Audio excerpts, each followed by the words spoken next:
स्वागत है आप सभी का हमारे यूट्यूब चैनल में।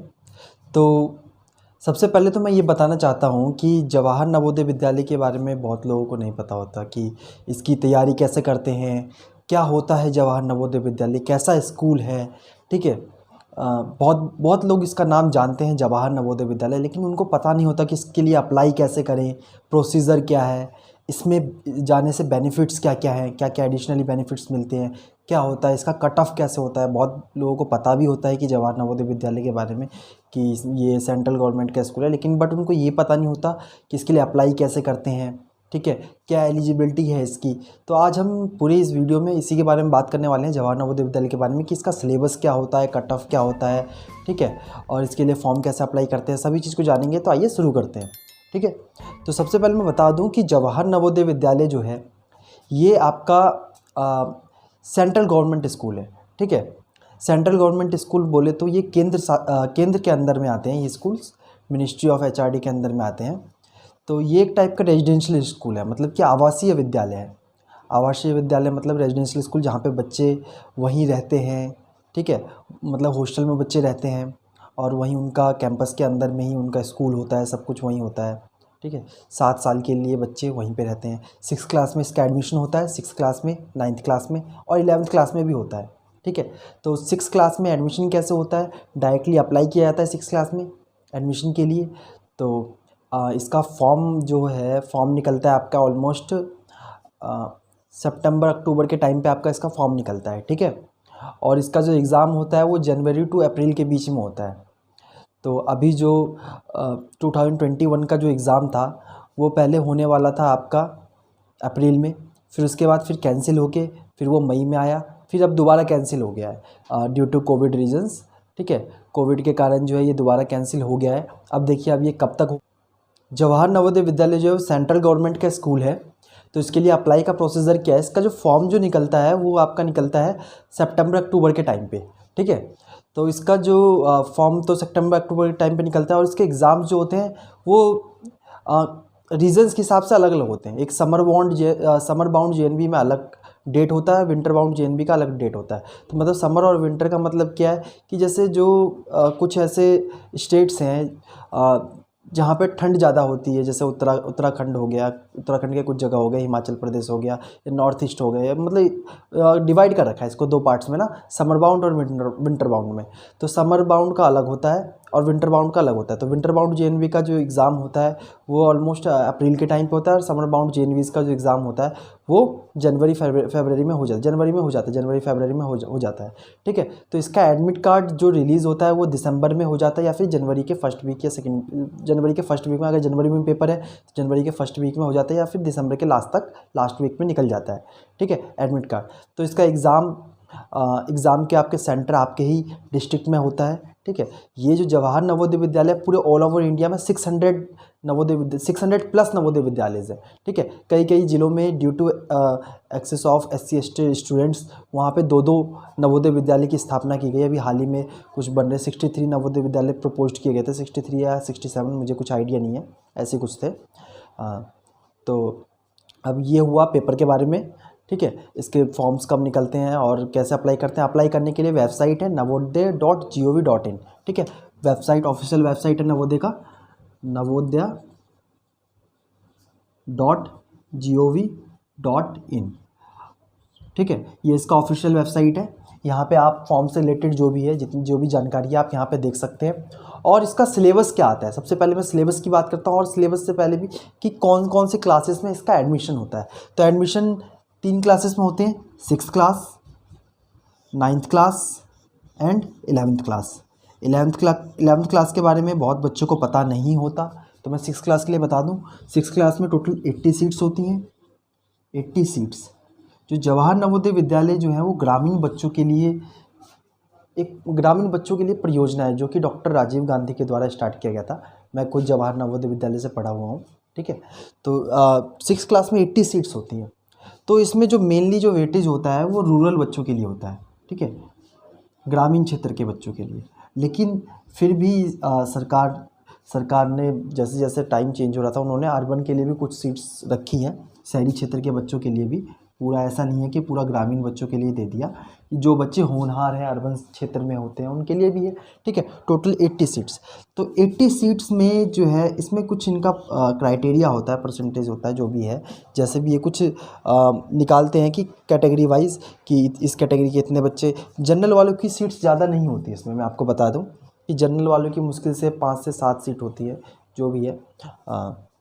तो 80 सीट्स इसमें होता है। अब जो बच्चे 6 क्लास में एडमिशन नहीं ले पाते या फिर जिनकी सीट वैकेंट रह जाती है, जैसे मान लीजिए टोटल 80 स्टूडेंट सेलेक्ट हुए जिसमें सिर्फ 70 स्टूडेंट्स ने एडमिशन लिया, तो जो 10 सीट मान लेते हैं 80 सीट्स थी, 70 स्टूडेंट्स ने सेलेक्ट तो 80 हुए थे, लेकिन बट एडमिशन सिर्फ 70 स्टूडेंट्स ने लिया, तो 10 सीट जो खाली बच जाएंगे तो उसका जो है दोबारा कोई एग्ज़ाम नहीं होता, वेटिंग लिस्ट निकलती है, ठीक है। वेटिंग लिस्ट में 10 स्टूडेंट्स का नाम आता है। अगर वेटिंग लिस्ट के बच्चे गए, ठीक है, उन्होंने एडमिशन ले लिया तो ठीक है, और अगर नहीं लिया फिर भी मान लेते हैं कुछ बच्चे जो है छोड़ के बीच से मिड सेशन से ही चले जाते हैं। बहुत बच्चे चले जाते हैं जिनका मन नहीं लगता, ठीक है, मन नहीं लग पाता, वो बच्चे छोड़ के चले जाते हैं नवोदय। तो कुछ सीट 9th तक आते आते खाली हो जाती है, तो उसी सीट का एग्ज़ाम जो है वो 9th क्लास में होता है, वैकेंट सीट्स का। 9th क्लास में एग्ज़ाम किसका होता है? वैकेंट सीट्स का। वैकेंट सीट्स का एग्ज़ाम होता है 9th क्लास में। अब वैकेंट सीट क्या होता है? जो सीट खाली रह जाती है। टोटल तो 80 स्टूडेंट्स है। अब 80 स्टूडेंट्स में जो बच्चे छोड़ के चले गए या कुछ बच्चे नहीं आ पाए या जो भी है कुछ भी रीज़न से छोड़ के चले गए हों, तो उस वैकेंट सीट का एग्ज़ाम किस क्लास में होता है? 9th क्लास में, ठीक है। अब 9th क्लास में एग्ज़ाम हुआ, 9th क्लास में 1 सीट भी हो सकती है, 10 सीट भी हो सकती है, 50 सीट भी हो सकती है। ऐसा कोई वैसे इतना सीट्स होता नहीं है जनरली, वो 4-5 सीट हार्डली मिलेगा आपको, 4-5 या मैक्सिमम से maximum, max to max 10 seats, बहुत रेयर कंडीशन में, ठीक है, रेयर केसेस में। और 11th क्लास में आपका एडमिशन का मैं इन दोनों में प्रोसेस बताता हूँ। इन दोनों का ऑनलाइन प्रोसेस होता है, जो कि आपको navodaya.gov.in पे ही आपको मिलेगा फॉर्म भरने का सब कुछ, ठीक है। इस पर ही नोटिफिकेशन आती है, आप यहीं से फॉर्म ऑनलाइन अप्लाई कर सकते हैं। और 11th क्लास के लिए भी आप यहाँ से नोटिफिकेशन देख सकते हैं, बट इसका जो है एग्ज़ाम नहीं होता, ये मेरिट बेस होता है। कैसा होता है? Merit base. इसके लिए आपको फॉर्म अप्लाई करना होता है 11th क्लास के लिए। और जैसे मान लीजिए आप जो है मैं कोई डिस्ट्रिक्ट लेता हूँ, जैसे हरिद्वार, मैं हरिद्वार में रहता हूँ, तो हरिद्वार में एक डिस्ट्रिक्ट ले लेता हूँ। तो अगर आप हरिद्वार में रहते हैं और आपने 10th पास कर लिया, मान लेते हैं आपके 85% है, ठीक है, तो आपने इसका नवोदय विद्यालय का फॉर्म भर दिया और फिर यहाँ पे मान लेते हैं 4-5 सीट्स खाली हैं 11th क्लास में। जैसे कुछ बच्चे 10th के बाद छोड़ के चले जाते हैं, या कुछ सीट्स खाली रह जाती हैं, या कुछ बच्चों ने यहाँ से कहीं और चले गए। जैसे मान लो होटल मैनेजमेंट ले लिया कोई कोर्स, 11th-12th में भी बहुत सारे कोर्सेज होते हैं, तो होटल मैनेजमेंट लेकर के भी यहाँ से कहीं और माइग्रेट हो गए, तो यहाँ सीट्स खाली बच गई, तो उस सीट के लिए जो एडमिशन होता है वो मेरिट बेस पे होता है, उसके लिए अप्लाई किया जाता है। फिर रीजनल ऑफिस से जो RO जो यहाँ का रीजनल ऑफिस है लखनऊ, फिर वहाँ से कुछ स्टूडेंट्स का मेरिट बेसिस पे कि परसेंटेज के हिसाब से टॉप के, जैसे मान लो 5 सीट खाली है, तो टॉप के 5 स्टूडेंट्स जिन्होंने हरिद्वार से अप्लाई किया है, उन 5 बच्चों का सिलेक्शन हो जाता है, चयन हो जाता है, फिर उनका एडमिशन लेटर उनको मिल जाता है, ठीक है। तो ये तो हुआ 6th, 9th और 11th की बात, ठीक है। अब इसमें सिलेबस क्या क्या आता है, मैं 6th क्लास की बात करता हूँ। तो 6th क्लास में मैं मेनली 6th क्लास के ऊपर ही मैं आपको बताने वाला हूँ सब कुछ। तो 6th क्लास में टोटल सिलेबस जो है, पहले मैं एग्ज़ाम टाइम बता दूँ, 2 घंटे का एग्ज़ाम होता है, 2 आवर्स का, ठीक है। इसका एग्ज़ाम मैंने बताइए आपको, समर बाउंड JNV में ये आपका जनवरी में हो जाता है और विंटर बाउंड में अप्रैल में हो जाता है, ठीक है। इस साल का भी 2021 का भी जो एग्ज़ाम है वो पहले अप्रैल में था, 10 या 12 अप्रैल को था, फिर उसके बाद पोस्टपोन होकर ये 16 मई हो गया था, 16 मई को। अब जो है कोविड के कारण इसको भी कैंसिल कर दिया गया है, ठीक है, क्योंकि कोविड के केसेस बहुत तेज़ी से बढ़ रहे हैं, तो नवोदय विद्यालय ने भी जो अपने एग्ज़ाम को कैंसिल कर दिया। अभी जो फर्दर कोई नोटिस आया नहीं है, ठीक है। तो अभी इस साल के एग्ज़ाम में अभी डिले है। पिछले साल 2020 वाला एग्ज़ाम भी जो है वो कैंसिल होते होते लास्ट में आपका शायद 7 नवंबर को हुआ था, ठीक है, 2020 का JNVST 2020। तो इस साल भी उम्मीद है कि एग्ज़ाम लेट होगा 2021 वाला, ठीक है। पिछले साल तो ये नवंबर में हुआ था, 7 नवंबर को, और इस साल भी उम्मीद है कि लेट ही होगा, क्योंकि क्या है कि कोविड के केसेस बहुत तेज़ी से बढ़ रहे हैं और सेकंड वेव जो है वो बहुत ही ख़तरनाक है कोविड का। तो इसलिए सबको सेफ़ रहना है और घर से ही प्रिपरेशन करो। हमने जो है अपने इस यूट्यूब चैनल पे प्रिपरेशन कोर्स भी ला रहे हैं, ठीक है, और बच्चों को एडिशनल सपोर्ट भी दे रहे हैं। कि अगर कोई बच्चा नवोदय विद्यालय की तैयारी करना चाहता है तो वो हमारे साथ व्हाट्सएप ग्रुप के थ्रू कनेक्ट हो सकता है, हमसे पूछ सकता है, डाउट्स पूछ सकता है, जो भी उसको पढ़ना है वो पूछ सकता है। ठीक है, हम बहुत अच्छा इनिशिएटिव लेके आ रहे हैं कि पूरा का पूरा फुल कोर्स करवा रहे हैं। तो आगे चलते हैं इस वीडियो में। तो 2 घंटे का एग्ज़ाम होता है। 2 घंटे के एग्ज़ाम में क्या क्या कौन कौन से सब्जेक्ट आते हैं? एक तो आता है मेंटल एबिलिटी। मेंटल एबिलिटी ये क्या होता है? ये रीजनिंग होता है। ठीक है, जो कि जिसका लेवल बहुत इजी होता है, इजी लेवल का होता है बहुत। ठीक है, फिर एक होता है हिंदी या इंग्लिश। यह आपके सब्जेक्ट के ऊपर डिपेंड करता है कि आपने हिंदी से एग्ज़ाम देने का ऑप्ट किया है या इंग्लिश से। मीडियम, ये मीडियम है आपका कि आपने हिंदी मीडियम से आप एग्ज़ाम दे रहे हैं, इंग्लिश मीडियम से दे रहे हैं। तो यदि आप हिंदी मीडियम से एग्ज़ाम देते हैं तो आपका जो एडिशनल सब्जेक्ट होगा वो हिंदी होगा। अगर आप इंग्लिश मीडियम चूज़ कर दे तो इंग्लिश होगा। तो मैं तो आपको ये सजेस्ट करूँगा, अगर आपका हिंदी अच्छा है तो हिंदी में दीजिए, इंग्लिश अच्छा है तो इंग्लिश में दीजिए। क्यों? क्योंकि हिंदी या इंग्लिश इसमें अनसीन पैसेज आते हैं। अनसीन पैसेज मतलब कि जो ऐसे पैराग्राफ्स आ जाएंगे जो आपको वहीं तुरंत के तुरंत पढ़ना होगा और उसके आंसर्स पर टिक लगाना पड़ेगा। एमसीक्यू टाइप क्वेश्चंस होते हैं, बहुत सिंपल होते हैं। और इसमें मेंटल एबिलिटी में आपके रीजनिंग बेस्ड आते हैं। जैसे कोई डब्बा बना दिया, 4-5 डब्बे दे दिए, ठीक है, इसमें से पूछा गया कि इसमें से कौन सा डिफरेंट है, तीनों में से कौन सा अलग है, या कुछ इस टाइप का रीजनिंग, तो मेंटल एबिलिटी बेस्ड ही होता है। तो ये बहुत ईजी होता है। हिंदी इंग्लिश भी बहुत ईजी होता है। अगर आप हिंदी में देंगे तो आपका पेपर जो है हिंदी में आएगा, सब कुछ हिंदी में आएगा और एडिशनल सब्जेक्ट में आपका हिंदी आ जाएगा। अगर आप इंग्लिश में पेपर देंगे तो रीजनिंग मैथ इंग्लिश में आएगी और इंग्लिश में ही आता है। ठीक है, नॉर्मली। और आपका फिर एक थर्ड पार्ट होता है अरिथमेटिक। ठीक है, अरिथमेटिक मीन्स मैथ। अब देखो, मेंटल एबिलिटी 40 क्वेश्चंस होते हैं। कितने क्वेश्चंस होते हैं? 40 क्वेश्चंस होते हैं 50 मार्क्स के। ठीक है, 40 क्वेश्चंस होते हैं 50 मार्क्स के। और हिंदी में 20 क्वेश्चंस होते हैं 25 मार्क्स के। और मैथमेटिक्स में 20 क्वेश्चंस होते हैं 25 मार्क्स के। मीन्स 1.25 मार्क्स का एक क्वेश्चन होता है। ठीक है, और इसमें कोई निगेटिव मार्किंग नहीं होती। सबसे अच्छी बात यह है कि इसमें कोई निगेटिव मार्किंग नहीं होती। तो ये आपका बहुत इजी होता है। हिंदी इंग्लिश का भी लेवल बहुत, ये दोनों सभी बच्चे कर लेते हैं, नॉर्मल स्टूडेंट्स सभी कर लेते हैं। ठीक है, जो मेन दिक्कत आती है वो आती है अरिथमेटिक पार्ट में, मीन्स कि मैथमेटिक्स वाले पार्ट में, क्योंकि बच्चे उतने ज़्यादा मैच्योर नहीं हो पाते, नहीं पढ़ पाते अच्छे से ना। तो इसमें जो है ये दोनों पोर्शन तो हर कोई बच्चा कर लेता है, बट जो बच्चों की जो मेन गलती हो जाती है वो मैथमेटिक्स पार्ट में हो जाती है। ठीक है, तो इस पे बहुत विशेष ध्यान देने की ज़रूरत है, क्योंकि जो मैथमेटिक्स होता है वो थोड़ा एक्स्ट्रा एडिशनल लेवल का आता है। 5th-6th क्लास के स्टूडेंट के लिए वो जो है अप्रॉक्स में आपको बताऊँ तो 7th-8th क्लास तक का सिलेबस टच करता है जो उसका मैथमेटिक्स होता है। ठीक है, तो इसलिए मैथ को थोड़ा अच्छे से पढ़ना है। वैसे पढ़ना तो इन दोनों को भी अच्छे से ही है, लेकिन ये ज़्यादा टफ नहीं है, बहुत ईजी है। और इसका एग्ज़ाम कोई इतना टफ भी नहीं होता। ठीक है, अगर बच्चा थोड़ा सा मेहनत कर ले तो वो घर से ही इसको प्रिपेयर कर सकता है और क्रैक कर सकता है। तो हमने बताया कि हम तो इसके लिए एडिशनल कोर्स भी ला रहे हैं। अगर उसकी हेल्प से बच्चा करना चाहे तो बहुत अच्छा कर सकता है। ठीक है, और कट ऑफ जो होता है, सबसे मेन बात है कट ऑफ की। कट ऑफ कैसे डिसाइड होता है? अब देखो, कट ऑफ डिसाइड के बहुत सारे पैरामीटर्स हैं। कि एक तो वो आपका डिसाइड होगा कि आप रूरल से बिलोंग करते हैं या अर्बन से बिलोंग करते हैं। ठीक है, फिर आपकी कैटेगरी क्या है, जनरल है, ओबीसी है, एससी है, एसटी है। ठीक है, फिर आपका ये आ गया। उसके बाद rural, urban, general, OBC, SC, ST, और ये ब्लॉक वाइज भी डिपेंडेंट होता है। ठीक है, ब्लॉक वाइज कट ऑफ जो है ब्लॉक वाइज भी निकलता है और बॉय गर्ल के बेसिस पे भी निकलता है। ठीक है, तो कट ऑफ के इसके बहुत सारे पैरामीटर है और बहुत लेंथी प्रोसेस होता है कट ऑफ का। ठीक है, तो एक ऑन एन एवरेज लेके चलें तो अगर आप जनरल से बिलोंग करते हैं तो एटलीस्ट 90% तो आपके होने चाहिए, 90 मार्क्स होने चाहिए एटलीस्ट। कम से कम बता रहा हूँ मैं, ज़्यादा से ज़्यादा 95 प्लस चाहिए। और जिस ज़िले में अच्छे बच्चे होंगे उसमें तो 95 प्लस चाहिए ही चाहिए, कंपलसरी है। उससे कम पे तो कोई चांसेस ही नहीं है। और ओबीसी का मैं बता दूं तो वैसे हर ज़िले की बात नहीं करेंगे, कुछ ज़िले में है 85 प्लस पे हो जाता है ओबीसी का, और SC ST वालों का 80 प्लस पे हो जाता है नॉर्मली, ठीक है। लेकिन बट ये सिर्फ एक, मैं आपको एक एग्जांपल बता रहा हूँ। अब ये डिपेंड करता है कि बच्चों पे, कि वहाँ पे कितने ज़्यादा बच्चे एग्ज़ाम दे रहे हैं।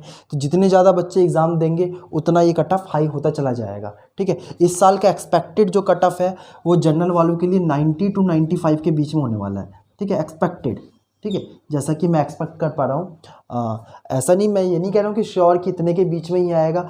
वो डिपेंड करता है कि बच्चों ने मेहनत किस तरीके से की है, कैसा किया है। अगर बच्चे बहुत अच्छा मेहनत कर रहे हैं तो 95 प्लस तो बहुत कम है जनरल वालों के लिए ना, 95 भी कम है, 99 तक जा सकता है, ठीक है, क्योंकि बहुत लिमिटेड सीट्स रहती हैं जनरल के लिए, तो कट ऑफ हाई जाता है, ठीक है। तो ये पूरी बात कट ऑफ की है। अब मैं आपको ये बता दूँ एडिशनल बेनिफिट्स क्या मिलता है, ठीक है। एडिशनल बेनिफिट, अगर आप जवाहर नवोदय विद्यालय में जाते हैं तो सबसे पहले आप जाते हैं, या फिर आप जो भी, अगर आप पेरेंट्स देख रहे हैं तो अगर आप ये वीडियो देख रहे हैं, अगर आपके बच्चे जवाहर नवोदय विद्यालय में जाते हैं तो उस पर बेनिफिट्स क्या है। तो सबसे पहले तो ये कि आपका बच्चा जो है टाइम रूटीन सीख जाता है, टाइम रूटीन बहुत अच्छे से सीख जाता है कि उसको सुबह कब उठना है, ठीक है, नाश्ता कब करना है, तैयार कब होना है, क्लास कब जाना है। एक डिसिप्लिन, पूरे टाइम रूटीन जो है वो उसके मैनर्स में आता है, डिसिप्लिन में आता है। सुबह उठना, सब कुछ टाइम टू टाइम करना, खाना खाना, खुद से कपड़े धुलना, क्लास जाना, क्लास अटेंड करना, मैथ्स आना, फिर वापस उसमें रिमीडियल क्लासेस भी चलती हैं। उसका शेड्यूल, नवोदय विद्यालय का शेड्यूल कुछ इस तरह होता है कि सुबह 5 साढ़े 5 बजे के करीब जो है पीटी के लिए बच्चों को उठाया जाता है। फिर बच्चे पीटी जाते हैं, पीटी के बाद आते हैं, ठीक है, पीटी के बाद आते हैं, फिर उसके बाद नहाते हैं, फिर उसके बाद नहाने के बाद मैस जाते हैं, मैस में मतलब खाना खाने, नाश्ता करने, ब्रेकफास्ट करने, फिर मैस से आने के बाद फिर जस्ट डायरेक्ट वो क्लास जाते हैं, क्लास बिल्डिंग असेंबली हॉल, जहाँ उनकी असेंबली हो रही होती है। असेंबली के बाद 1:40 तक या 1 बजे तक क्लासेस चलती हैं, ठीक है। क्लास चलने के बाद फिर लंच होता है, लंच के बाद फिर बच्चों को 1 आधे घंटे के लिए जो है ब्रेक दिया जाता है, ठीक है। ब्रेक में थोड़ा सा रेस्ट कर लें या थोड़ा सा बैठ जाए, आराम कर लें, ठीक है। ब्रेक के बाद 3 साढ़े 3 बजे करीब रिमीडियल क्लासेस होती हैं, मींस कि एडिशनल क्लासेस, कि जिस बच्चों को किस सब्जेक्ट में डाउट है तो हर दिन हर एक टीचर का असाइन किया जाता है कि मंडे को मैथ्स की रिमीडियल क्लास चलेगी, ट्यूसडे को हिंदी की चलेगी, जो भी है इस टाइप से असाइन किया जाता है। कि जैसे मंडे है तो आज मैथमेटिक्स वाले सर आएंगे, तो आज जो भी उनको डाउट है बच्चों को मैथमेटिक्स में, वो मंडे को जाकर के पूछ सकते हैं, ठीक है। ऐसे ही असाइन किया जाता है हर दिन। फिर उसके बाद रिमीडियल क्लासेस के बाद फिर गेम्स टाइम होता है। गेम्स टाइम में क्या होता है कि बच्चे जाते हैं, ठीक है, उसके बाद अपने मनचाहा गेम खेलते हैं जिससे कि वो फिजिकली फिट रह सकें, ठीक है। बहुत सारे गेम्स हैं हमारे। गेम्स का अगर मैं आपको नवोदय में बताऊँ तो बहुत अच्छा स्कोप है। अगर आप किसी गेम में अच्छा खेलते हैं, ठीक है, तो आपको जो है cluster level, regional level, national level, SGFI, मतलब बहुत आगे तक आप जा सकते हैं अगर आप अच्छा गेम खेल रहे हैं। बहुत सारे गेम्स के ऑप्शन हैं हमारे नवोदय विद्यालय में। रेसलिंग है, बास्केटबॉल है, जूडो है, क्रिकेट है, ठीक है। ऐसे ऐसे गेम्स आपने सुने भी नहीं होंगे जो बाहर स्कूल्स में, हैंडबॉल, ठीक है, बहुत सारे गेम्स है, तो आप खेल सकते हैं वहाँ पे। अगर आप अच्छा करते हैं तो आपका सिलेक्शन होता है क्लस्टर लेवल के लिए। क्लस्टर में कुछ स्कूल्स आते हैं, 4-5 स्कूल आते हैं, 4-5-10 जो भी है, 10-12 स्कूल्स आते हैं। 10-12 स्कूल के बीच में आपका मैच होता है। फिर उसके बाद फिर वो जाते हैं रीजनल लेवल के लिए, उनका सिलेक्शन होता है। फिर रीजनल लेवल पे वो खेलते हैं, अगर उसमें अच्छा करते हैं तो फिर उनका सिलेक्शन नेशनल के लिए होता है। फिर नेशनल में अच्छा खेलते हैं तो उनका सिलेक्शन SGFI के लिए होता है, school game federation of India, ठीक है। आगे तक के लिए बहुत सिलेक्शन होता है। तो गेम्स का तो हमारे नवोदय में बहुत अच्छा है। फिर गेम्स टाइम के बाद फिर शाम को फिर रिमिडियल क्लासेस होती है 6 बजे से 7:30 बजे तक करीब, ठीक है। ऑलमोस्ट 6 से 7:30, 4:30 से 6 बजे तक गेम्स टाइम हो गया। फिर गेम्स टाइम के बाद जस्ट फिर थोड़ा सा कुछ स्नैक्स मिल जाता है, या फिर बनाना, या फिर कुछ समोसा वमोसा कुछ मिल जाता है डेली, ठीक है, एप्पल वेप्पल। फिर उसके बाद गेम्स टाइम के बाद जस्ट फिर 6 बजे से 7:30 बजे तक फिर सुपरविज़न क्लास होती है शाम के टाइम की। उसमें भी बच्चे वहाँ जाके क्लास बिल्डिंग में पढ़ते हैं, अपना पढ़ाई करते हैं, ठीक है। उसमें भी कोई टीचर की ड्यूटी असाइन होती है, ठीक है। उसमें बच्चे सेल्फ स्टडी करते हैं। उसके बाद रात में डिनर होता है। उसके बाद बच्चे को हाउस में जो करना होता है वो अपना करता है, ठीक है। उसके बाद सो जाते हैं। तो ये तो डेली रूटीन था। और नवोदय से बेनिफिट्स क्या क्या हैं, बहुत सारी बेनिफिट्स है अगर मैं आपको बताऊँ तो, ठीक है। बच्चा आपका डिसिप्लिन सीख जाता है, पहला बेनिफिट। दूसरा बेनिफिट क्या है कि उसको एक्सपोजर बहुत अच्छा मिलता है। एक्सपोजर बोले तो अगर मान लो जैसे आपका बच्चा क्रिएटिव है, या फिर आप क्रिएटिव हो, कुछ आप न्यू थिंकिंग कर सकते हो। तो वहाँ पे जो है साइंस एग्जीबिशंस होते हैं, उसमें आप अपने प्रोजेक्ट को बना के डिस्प्ले कर सकते हो। प्रोजेक्ट को डिस्प्ले करोगे, उसमें कुछ गाइडेंस भी मिलती है कि इस प्रोजेक्ट को आप कैसे और अच्छा बना सकते हो। अपने अगर आपका दिमाग क्रिएटिव है तो आप और क्या कर सकते हो, बहुत सारी चीज़ें कर सकते हो। ठीक है, ऐसा नहीं है कि आपको कोई गाइड नहीं करेगा। वहाँ पे सारे टीचर्स बहुत फ्रेंडली होते हैं, सारे टीचर बहुत अच्छे होते हैं। ठीक है, कोई वो नहीं सोचता, सब एक दूसरे की हेल्प करते हैं और टीचर बहुत सपोर्ट करते हैं। जो बच्चे अच्छे होते हैं, जो बनने वाले होते हैं, उसको बहुत सपोर्ट करते हैं। तो और 9th क्लास में एक और मैं बेनिफिट आपको बता दूं, 10th क्लास में जो है बच्चों का दक्षिणा फाउंडेशन के लिए, दक्षिणा फाउंडेशन है एक जो कि बहुत सारे स्कूल्स में है जहाँ पे दक्षिणा फाउंडेशन चलता है। तो दक्षिणा फाउंडेशन है क्या? दक्षिणा फाउंडेशन में मीन्स कि जैसे मान लीजिए कि अगर आपका बच्चा IIT JEE की तैयारी करना चाहता है या फिर नीट की तैयारी करना चाहता है, तो दक्षिणा फाउंडेशन वाले क्या करते हैं, वो बच्चों को हायर करते हैं। एक एग्ज़ाम होता है, उसके थ्रू उसको सेलेक्ट किया जाता है। दक्षिणा फाउंडेशन के थ्रू एक एग्ज़ाम होता है दक्षिणा फाउंडेशन के लिए, उन बच्चों को सेलेक्ट किया जाता है उस एग्ज़ाम से। तो जो बच्चे उसमें जाते हैं सेलेक्ट होके, ठीक है, उसको बहुत ही बेस्ट क्वालिटी की शिक्षा दी जाती है। अगर वो बच्चा IIT में इंटरेस्टेड है, IIT JEE में, तो उसको इंजीनियरिंग की बहुत अच्छी कोचिंग दी जाती है, जिससे कि वो बच्चा बोर्ड्स में भी अच्छा कर सके और साथ ही साथ फर्स्ट अटेम्प्ट में ही IIT JEE का एग्ज़ाम भी क्रैक कर सके और बहुत अच्छी पोजीशन ला सके। ठीक है, और या फिर अगर मेडिकल चाहिए, मेडिकल में जाना है, तो मेडिकल की तैयारी करवाते हैं वो लोग। ठीक है, तो ये तो अगर वो 10th में जाता है, 10th पास करके, तो उनके पास 2 साल होते हैं। वो 11th और 12th किसी दूसरे नवोदय में करवाएंगे और वहीं उसी नवोदय में, मतलब उस नवोदय में नहीं, वो बच्चा अगर दक्षिणा फाउंडेशन के लिए सेलेक्ट हो जाता है तो उसको वहाँ से भेजते हैं दूसरी जगह। ठीक है, और फिर वो वहाँ पे 11th और 12th पढ़ता है और फिर वहाँ पे उसको एडिशनल कोचिंग भी दी जाती है। ठीक है, IIT JEE की या फिर नीट की, जो भी है। और साथ ही साथ उसको ये भी प्रिपरेशन कराया जाता है कि कैसे वो करे, कैसे एग्ज़ाम्स क्वालिफाई हो, कैसे वो एडिशनली स्कोर कर सकता है, बहुत अच्छा स्कोर कर सकता है।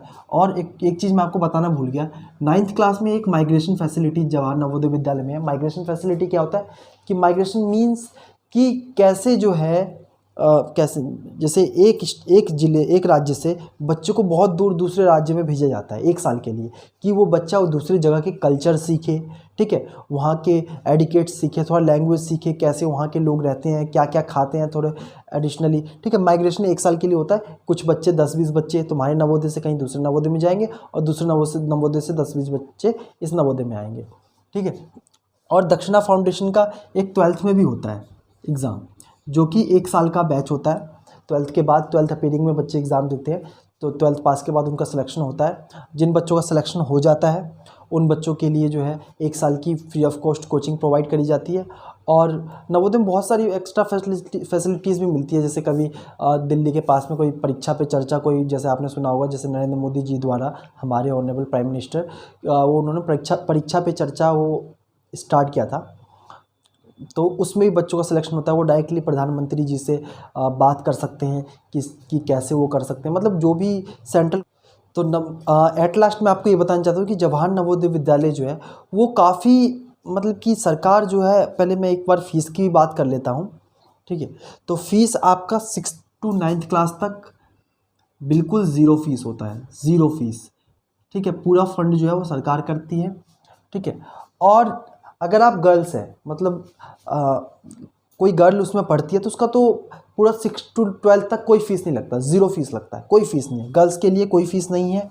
ठीक है, गर्ल्स के लिए एडिशनल कोटा भी होता है जवाहर नवोदय विद्यालय का, गर्ल्स के लिए कोई फ़ीस नहीं होती है। लेकिन बट बॉयज़ के लिए, वो भी जनरल और OBC वालों के लिए, जनरल और OBC वालों के लिए, जब हम पढ़ते थे तब उस टाइम 2400 पर ईयर हुआ करता था, पर ईयर। ठीक है, लेकिन बट अब क्या है, अब जो है 7200 पर ईयर है, ओनली फॉर बॉयज़। किस कैटेगरी के लिए? सिर्फ जनरल और OBC के लिए।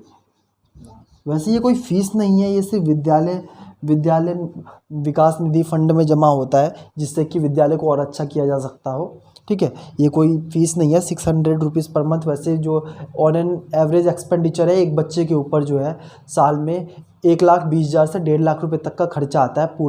पूरा जो खर्चा एक्सपेंडिचर है वो सरकार एफर्ट करती, सरकार एफर्ट करती है और वो आपको जो है पूरा सेंक्शन करती है। आपको अगर आपका सिलेक्शन हो जाता है इसमें, तो मैं आपको बताऊं तो 10 लाख रुपए तक का आपको बेनिफिट है नवोदय विद्यालय से, ठीक है। पूरे 7 सालों में नवोदय विद्यालय जो है आपके ऊपर 10 लाख रुपए तक खर्च करती है। तो उनको बदले में क्या चाहिए कि एक अच्छा नागरिक आप बन के निकले, कहीं बहुत अच्छी जगह आपका सिलेक्शन हो, ठीक है, पर आप किसी प्रतिष्ठित संस्थान के आप कहीं कुछ अच्छे अधिकारी बने, ठीक है। तो एट लास्ट मैं आपको बोलूँ तो जवाहर नवोदय विद्यालय जो है वो बहुत ही बढ़िया है। वहाँ पे सारे टीचर्स हाईली क्वालिफाइड टीचर्स होते हैं, ठीक है, और इंफ्रास्ट्रक्चर भी काफ़ी अच्छा होता है, हॉस्टल फैसिलिटीज़ भी काफ़ी अच्छी होती है, ठीक है। तो मैं आपको एट लास्ट यही बताना चाहूँगा कि अगर आप भी जवाहर नवोदय विद्यालय की प्रिपरेशन करना चाहते हैं तो हमारे चैनल पे बने रहिए। और हम जवाहर नवोदय विद्यालय प्रिपरेशन कोर्स लेके आए हैं, जेएनवी प्रिपरेशन कोर्स लेके आ रहे हैं, तो उस पर कंटिन्यू वीडियो अपलोड हो रही हैं, तो आप उसे देखें और हमारे साथ व्हाट्सएप पे कनेक्ट रहें। हमने एडिशनली फ़ीचर भी लॉन्च किया है ताकि बच्चे जो हैं डाउट्स नहीं पूछ सकते फ्री ऑफ कॉस्ट। ग्रामीण इलाकों के बच्चे जो हैं वो कोचिंग अफोर्ड नहीं कर पाते, तो हम चाहते हैं कि वो विदाउट कोचिंग हमारे चैनल के थ्रू, ठीक है, पढ़ाई करें और सिलेक्शन पाएँ जवाहर नवोदय विद्यालय में। हमें भी खुशी होगी और हमें ज़रूर बताएं कि कैसी आपकी प्रिपरेशन चल रही है, क्या चीज़ और आपको करने की ज़रूरत है। अगर आपको समझ में नहीं आ रहा है तो आप पूछिए हमसे, ठीक है, व्हाट्सएप के थ्रू। आपको रिप्लाई मिलने में टाइम लगेगा, बट फॉर श्योर आपको रिप्लाई मिलेगा, ठीक है। और हम जो है प्रैक्टिस करवाएंगे, आपको क्वेश्चंस करवाएंगे, इंपॉर्टेंट क्वेश्चंस बताएंगे। अभी मैंने जब फर्स्ट चैप्टर का वीडियो अपलोड किया है, नंबर सिस्टम का बेसिक इंट्रो कर दिया है, ठीक है। दोनों दो पार्ट मैंने अपलोड किए हैं बेसिक इंट्रो के। अभी नंबर सिस्टम का एंट्रेंस कॉर्नर चल रहा है। इस बुक को मैंने तो आपको बताया ही था, इस बुक से मैं करवा रहा हूँ, ठीक है। ये देख सकते हैं, Jawahar Navodaya Vidyalaya entrance exam 2021 conducted by Navodaya Vidyalaya Samiti, ठीक है। इसमें लिखा हुआ है कि mental ability, arithmetic test, language test. तो मैंने तो बता ही दिया, mental ability, arithmetic test and language test. तो लैंग्वेज में तो यही है। तो इसकी तैयारी करिए अच्छे से, हमारे चैनल पे बने रहिए। और जो भी दिक्कत हो, जो भी डाउट हो आपको किसी भी चीज़ से रिलेटेड, नवोदय विद्यालय समिति से जुड़े हुए जो भी डाउट हो आप पूछिए डायरेक्टली, ठीक है। अगर चलो ठीक है, आज के लिए इतना ही। तो इस वीडियो को ख़त्म करते हैं और हमारे चैनल पे बने रहिए और सब्सक्राइब करके इसको बेल आइकन दबाइए ताकि जो है आपके पास लेटेस्ट अपडेट आपको तुरंत मिल जाए। जैसे मैं वीडियो अपलोड करूँगा सबसे पहले नोटिफिकेशन आपके पास आ जाएगा और आप उस वीडियो को देख सकते हैं। और इसके डिस्क्रिप्शन में मैंने जो है व्हाट्सएप ग्रुप का लिंक डाल रखा है, अगर आपको कुछ भी पूछना है वहाँ पूछ सकते हैं, कमेंट करके पूछ सकते हैं, ठीक है। Okay, thank you.